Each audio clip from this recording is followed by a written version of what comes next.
Doa hari Selasa, 31 Desember 2024. Bismillahirrohmanirrohim.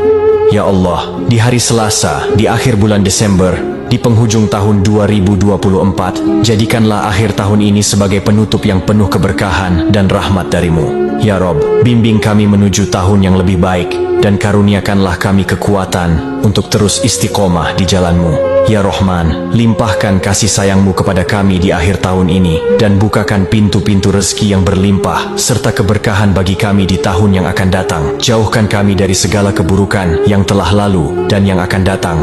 Jadikan setiap langkah kami di tahun depan sebagai amal kebaikan. Tambahkan iman dan takwa kami di tahun yang akan datang, dan berkahilah keluarga kami dengan kesehatan dan kebahagiaan. Ya Rohim, berikanlah kami hidayah untuk selalu berada di jalan yang Engkau ridhoi. Hapuskanlah segala kesedihan dan duka yang kami alami di tahun ini.